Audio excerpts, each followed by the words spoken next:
Brother falsely accused me of SA 8 years ago. The truth finally revealed. Hello Reddit, using a throwaway account. I need some insights and guidance on the predicament I'm in and how to navigate it further. Sorry for any mistakes. I'm just trying to put this out there. A bit about myself. I, 39M, was the younger of 2 siblings. My brother David, 41M, was always the golden child in the family. Growing up, he could do no wrong. Some obvious displays of favoritism towards him were when he got bad grades in school. My parents used to cheer him up and work with him to improve his grades, while I always got the "I'm so disappointed with this result" treatment, even if I had managed to secure a decent score. For his high school graduation, he got a new car and a big party, while I got the equivalent of $500 and a pat on the back. He wasn't a bad brother, but we mostly did our own thing. I didn't complain much, but I felt I had to move out and explore things on my own. For the next few years, I went to college in a different city and, in 5 years, got my MBA. I managed to land a job back in my home city. During this time, my contact with the family was minimal, except for birthdays and holidays. David was never the brightest. He barely managed to get through high school, dropped out of college, and my parents helped him set up a small hardware shop. I was happy for him, but I had my own life. I also had a girlfriend, Emma, 22F back then, who I met in college and who was from the same city. When we returned home, we moved in together. She found a job soon enough, and we started to focus on our lives and each other. During the holidays of 2006, I introduced my family to Emma. They were surprisingly warm and receptive towards her, and I felt more love than I had experienced in the past 22 years of my life. I noticed David looking at her during the gathering, but thought nothing of it. Since then, he started frequenting my apartment a bit too often. We went from meeting each other once every 3 months to almost daily very quickly. I had to draw boundaries and tell him that he was welcome occasionally, but I didn't like his presence in my place daily, as he came during the evening when Emma and I were both at home trying to unwind after work. This erupted into a huge fight with my parents. In the end, he apologized and said he wouldn't bother me. From then on, he used to come only once a month on a weekend, which I was okay with, and made attempts to make small talk with Emma, which was still fine by me as it never went beyond that. Things went on this way for some time, and in 2009, I proposed to her. We announced our engagement to the family. My parents were happy for me, but David just shook my hand and left the small party I'd organized. After that, I didn't see him for a couple of weeks. We got married in 2010. During that, I noticed David had a +1 and he told us he was dating her. I'll call her Sarah. I thought maybe now he could finally move past whatever feelings he had for Emma and focus on his own life. They moved quickly, getting married almost 9 months later in 2011. Our marriage was going great. We had our first daughter, Mia, in 2011 and the second one, Chloe, in 2013. However, David's marriage did not progress as hoped, and they separated in 2012. A few weeks after the divorce was finalized, Sarah messaged me that David was obsessed with Emma, which was the biggest reason for their separation. I apologized to her and wished her the best. I talked to Emma about her interactions with Sarah, and she said Sarah was always a bit cold and distant towards her from the get-go. I decided to confront David in front of my family and asked him why he was destroying his life because of his obsession with my wife. He was blindsided by that question and denied everything. We had a massive argument that ended with me telling him he was no longer welcome in my house. Both my parents and Emma convinced me that no matter what, he was still family. So, for everyone's sake, I decided to be amicable. It felt like he was genuinely working on himself, and we went on with our lives. Fast forward to 2015. It was July 25th, and I was running multiple errands. My wife took our kids to see their grandparents. After lunch, I got a call from my father, angrily telling me to come to their home. As soon as I entered, I noticed a lot of tension. My wife was a crying mess, and my parents were trying to console her. Some extended family members were there too. I asked what happened, only to be accused of sexual assault by my parents. I was shocked and confused. They claimed that at a party a couple of weeks back, I had assaulted a girl and then texted her to keep quiet about it. I had known this girl, Amanda, from high school, and she was part of a larger friends group I occasionally hung out with. According to her, after the party, I followed her to her car and assaulted her. She shared screenshots of the alleged conversation with my wife and told her this entire tale. My father slapped me, and my parents told me they never wanted to see my face again. Emma was angry and said we were done. I tried to convince them I never did that, but it fell on deaf ears. I was basically kicked out of their house and told neither Emma nor the kids would be returning. My father came to my apartment to pack their stuff. When he came, I begged and pleaded, but he packed a couple of bags and told me never to contact them again. By evening, David had shared the screenshots and all the details with our extended family on WhatsApp, from where I was unanimously kicked out. In the next few days, people from my friend group called me, saying they were disgusted and never to contact them again. I was a mess. I couldn't eat, sleep, or work. My boss heard the rumors but couldn't do much until he saw police action against me. He advised me to leave the organization on my own to keep my record intact and said he would ensure I didn't have to serve my notice period. I argued, but he told me that if the cops came, he would kick me out anyway, tarnishing my record. I grudgingly agreed and left the organization.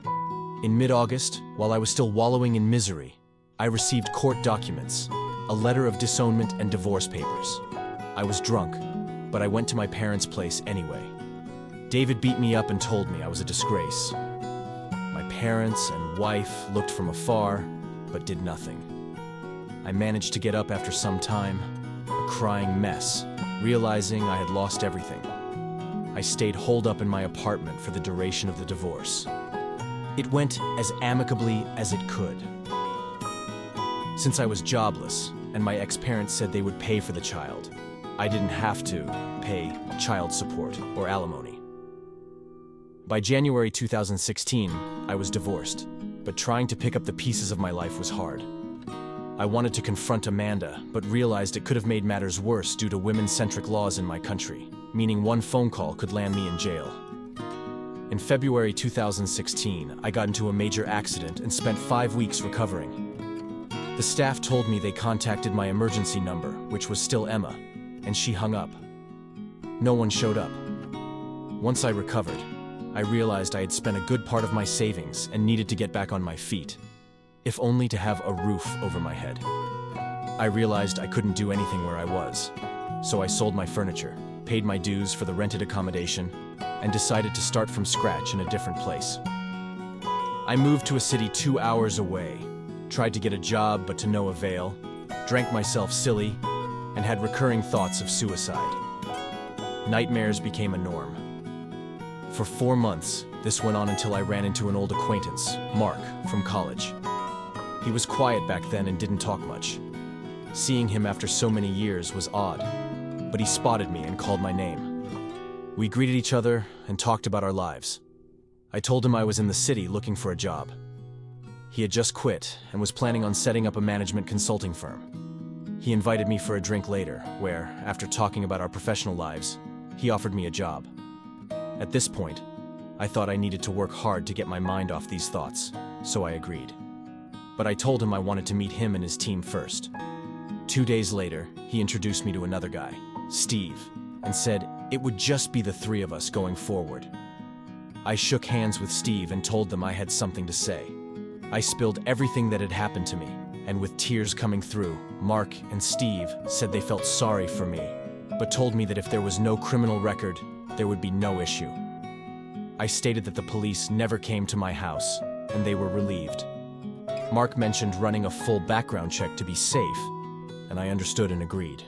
During this time, I lived in a rundown place to minimize expenses.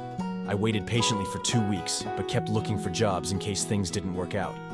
2 weeks later, Mark called, and we met. He said my record was clean and welcomed me to the team. After that, I threw myself into work and started therapy sessions. On Steve's advice, I joined a gym and vented my frustration on the punching bag, going from an average 70 kilograms to a buff 98 kilograms. Steve and I became gym brothers, and I saw him as an older brother, as he was David's age. By the end of 2018, I had control back in my life. The consulting firm took off, money rolled in, and I rented a nice apartment in a decent neighborhood. The Band-Aid came off, and I realized I needed to move on. I went to the courthouse and changed my last name officially on record, adopting Steve's last name with his and his parents' blessing.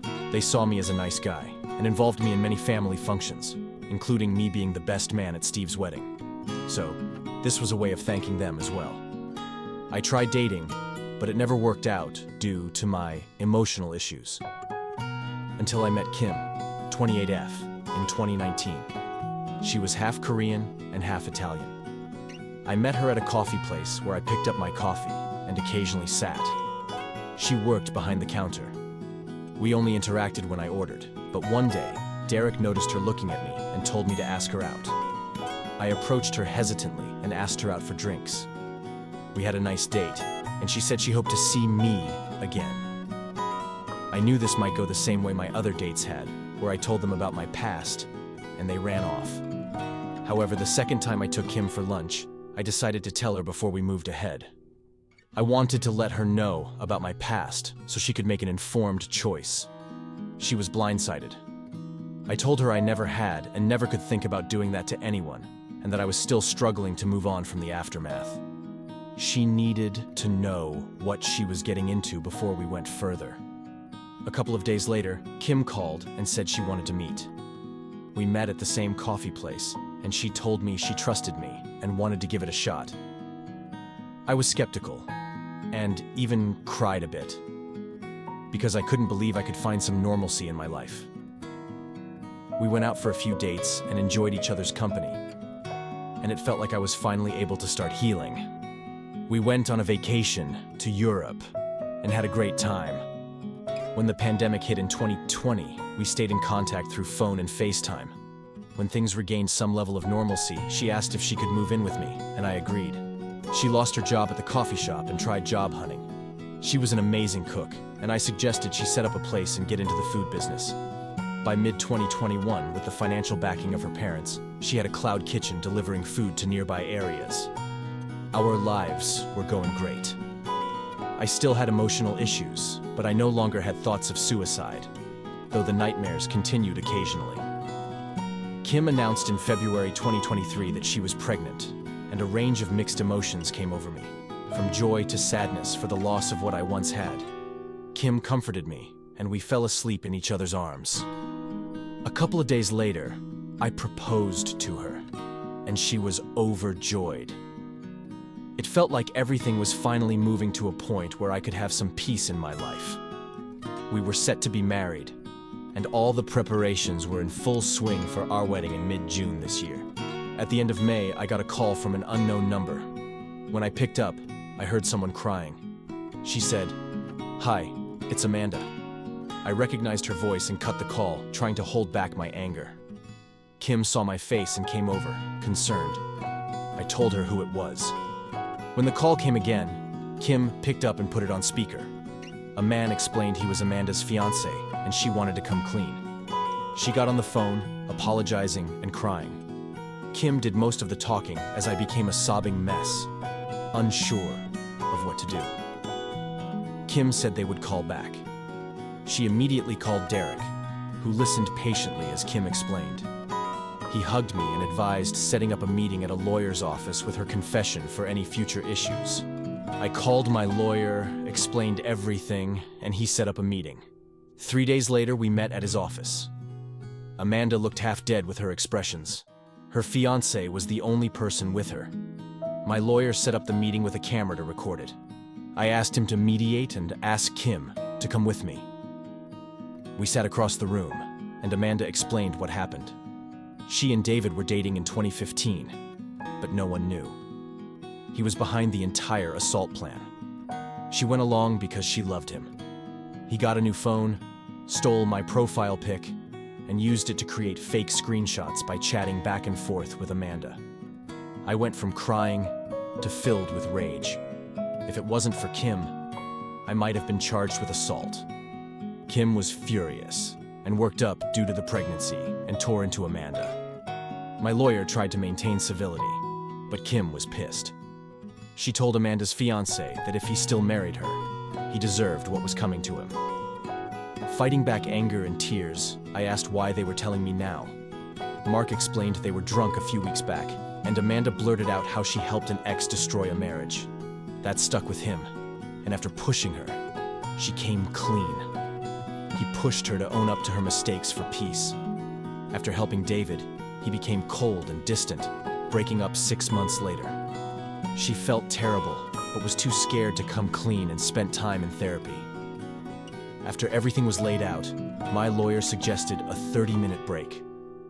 Amanda and Mark stepped out, and our lawyer discussed going after her and David for defamation. The evidence was enough.